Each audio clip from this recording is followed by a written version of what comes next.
Hey guys, Guns222 here. So today I'm just going to do a rundown of what my preferred settings are here in World of Tanks. Some settings issues are of course a personal preference, but a lot of these really do make a difference in your gameplay. There honestly is a right or wrong with some of this, so I'm going to run down some of that stuff, make sure all you guys are up to speed on how your settings should be to optimize your gameplay outcome within World of Tanks Battlefield. So without further ado, let's jump right into enabling optics effects in Sniper View. You want to make sure that's turned off. Once again, this is one of those, it's just a little bit of an extra effect in Sniper View. I find it distracting, especially when you're in Sniper View, feathering those long range shots on moving targets. You don't want anything that you don't need. And going right along with that, enable dynamic camera, keep that switched off as well. What this does is after you take a shot, shakes your camera around a little bit, adds some motion blur, looks very cool for a cinematic effect, but completely unnecessary and distracting in game. Now this is a very important one. You want to make sure horizontal stabilization is absolutely turned on. What this allows you to do is zoom in on a target as you're advancing, take your shots, and say you're driving forward at the same time, dodging and weaving side to side. Horizontal stabilization will make it much easier to keep your aim point on that target. So here we are in the bat chat. I'm going to go ahead, pull up my settings, turn horizontal stabilization off, just so we can get a comparison as to what it looks like without zoom in. I advance toward the Sheridan and begin moving side to side my hull, and it can see it's practically impossible to keep my aim point on him. Very disorienting indeed. Now if we go ahead and turn stabilization on, same deal. Zoom in on the Sheridan, move forward, begin cutting side to side, and my turret is smooth. It moves a little bit, but it's able to stay on target and make those shots effectively. Next up, enabling 16 and 25 times zoom. If you spend a lot of time zoomed in at these levels, it's pretty detrimental for your situational awareness, but 16 and 25 times definitely help with those long range shots, especially on stationary targets, landing those weak point shots at long range. Server reticle, definitely important if you suffer from lag and packet loss. I usually keep it off since it's not usually a problem for me, but occasionally I will flip it on if I'm having internet problems and just want to make sure my tank is aiming where this server thinks it is. Next up, this is probably the most important tips for the entire series, and that is enable expanded mini-map features always. There's no ifs, ands, or buts about this one. What this does is puts tank types names by their icons on the minimap, as well as showing a faded version of their icon in their last spotted location after they go dark. Both of these options drastically improve your situational awareness across the battlefield, and that's an absolute must-have. Same goes for the view range indicators on the minimap.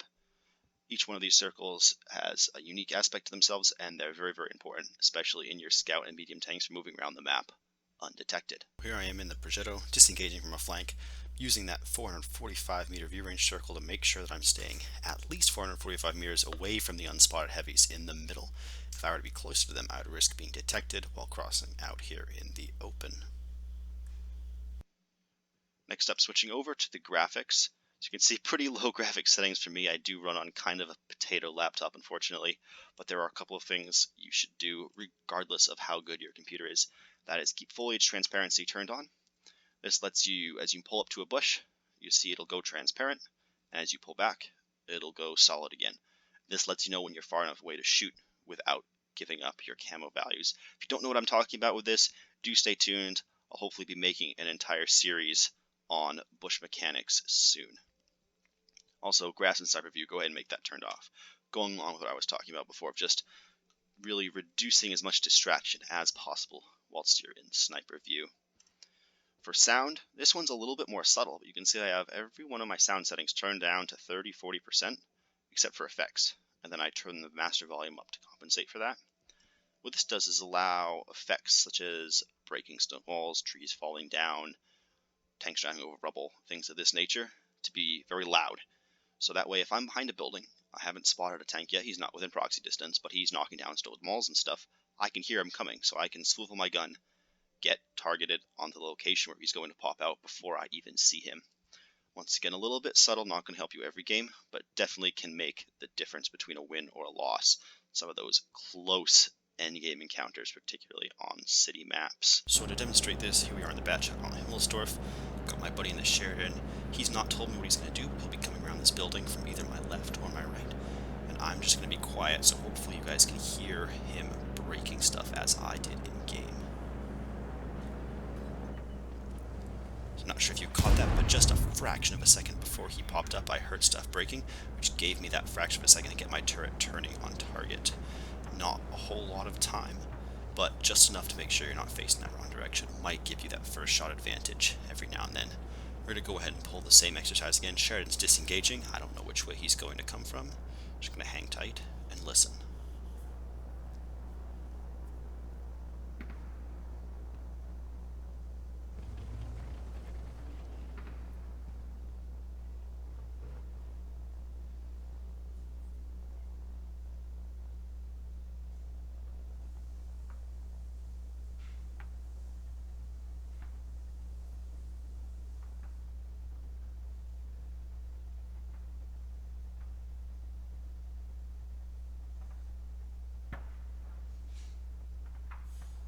Sound right, turret right, there he is.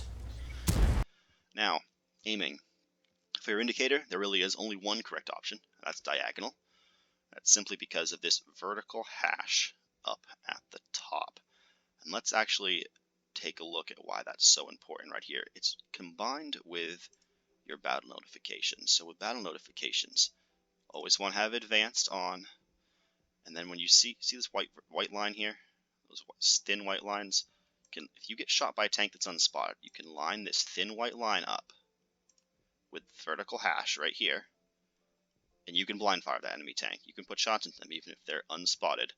Let's actually take a quick look at that in action. I've been shot, I've been spotted, I've not spotted the enemy tank. Go ahead and line those lines up, take the shot, and kill the enemy Sheridan. Beautiful. Now, back onto your aiming systems. A lot of this is personal preference. You can see what I like to have here is fairly simple. Not a whole lot going on. I don't like a lot of extra information that's not necessary.